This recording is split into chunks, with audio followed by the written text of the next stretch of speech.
All right, guys, we're here at Trail Hero. It's Dustin and Preston, and we're here to install our first universal lock and load mount on That Fat Pumpkin's Jeep on Instagram. That's his handle.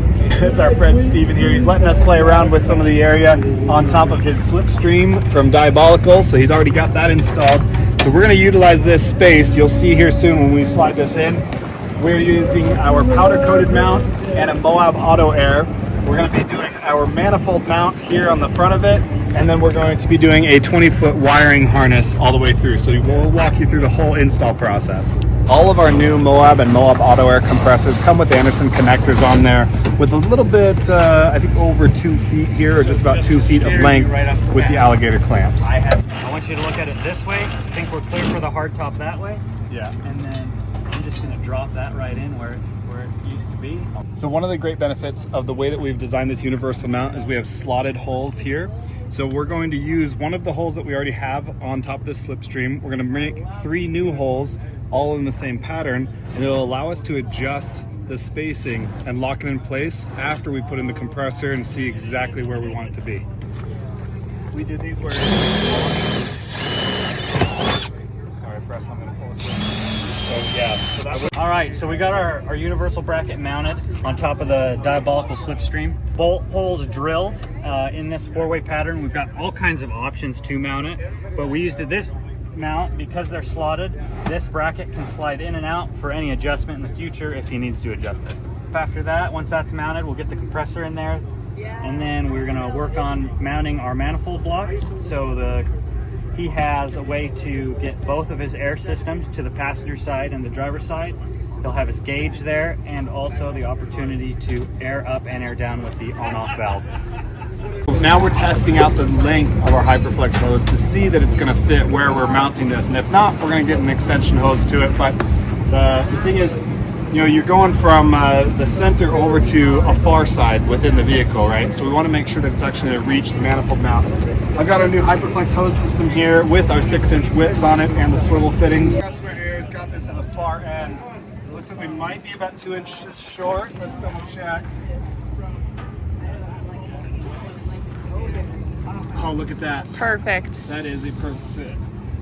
Okay. So here I am putting together the mounted manifold. Now, this is a modular manifold, and this package is an upgrade option to the lock and load mount. It allows you to put together a manifold in a setting however you want it to be. Being that it's modular, you can put the couplers in any different position you want. You can put the slide valve in any different angle or direction you want. You can turn this thing vertically or horizontally. That's the beauty of the way that we've designed this, so you can mount it to the lock and load in whichever direction. But go ahead and test fit it first. Decide where you want to put in each of the different fittings, and then make sure you hold them in a bench vise or on top of a table. You want to make sure that there's no leaks here at all in the system and that everything is sealed properly. Now, all of our fittings with the red sealant on them, that's already thread sealant there ready to go. There are going to be 3 different fittings that come without sealant on them, and you can just add the thread tape on there that we provide in the bag. All right, so what we're doing is we're running the electrical. We have a dedicated ground. It's a high amp compressor, so you want to run a dedicated ground. We have our dedicated power 12 volt, and then we have a 250 amp fuse up front, so it's protected. If we do have a short for some reason, that fuse will pop. Make sure your Jeep doesn't burn to the ground. Anyways, then we'll run the wires through the firewall, down through the kick panels, and then up to the compressor. What I'm doing now is plugging up the excess holes. Again, as you can see, there are 8 holes on this manifold, and 5 of them have been used by the gauge, the couplers, the slide valve, and the male fitting for our compressor to plug into.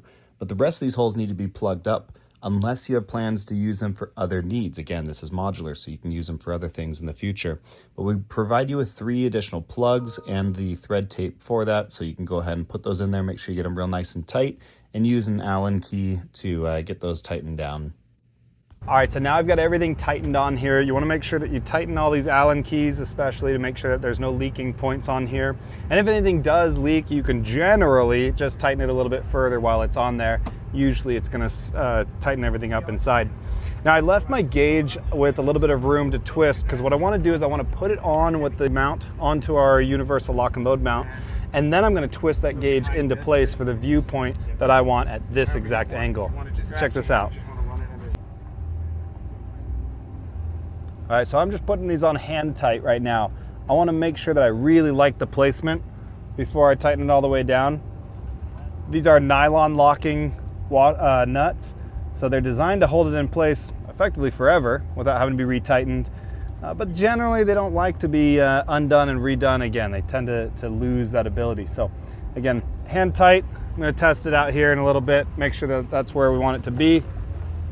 Seatbelt's out of the way, should be good to go.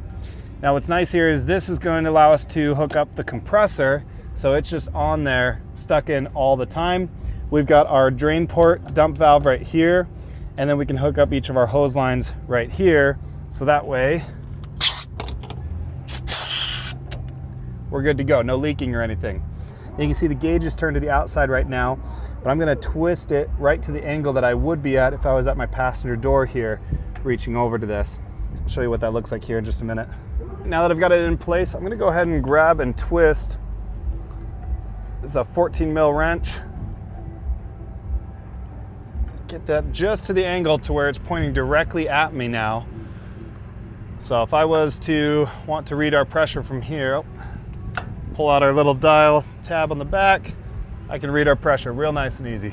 Right now we're pulling the wire through the firewall. Like, I was surprised how deep Simple as that. Like, it's something that I can. Like, We're going to take off these rubber feet and replace them with these upgraded ones that will come with your compressors. So I'm simply going to take a 10 mil wrench over on this side here, Phillips head screwdriver on this side here, pop it off, and you can toss away these parts. You're never going to use these again. We're going to bring you these ones here. Take off the hardware. You're going to toss it through here, and you're going to put the bracket on. We'll show you what that looks like at the other angle.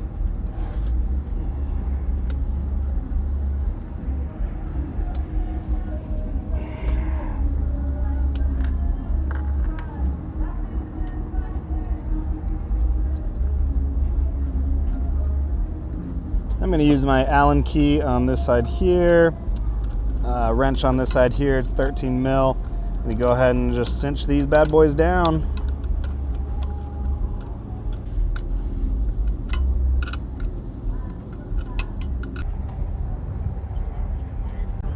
Okay, now the lock and load is designed to be able to have a tension based on the spring tension of this piece right here. So as I put it on and I lock it up in place, you'll see that metal kind of bend out just slightly. Now if you feel like it's not tight enough, you can always tighten this up more. So if it loosens up over time for any reason, maybe the rubber wears down or something, you're able to tighten this even more. I'll show you that in a second here.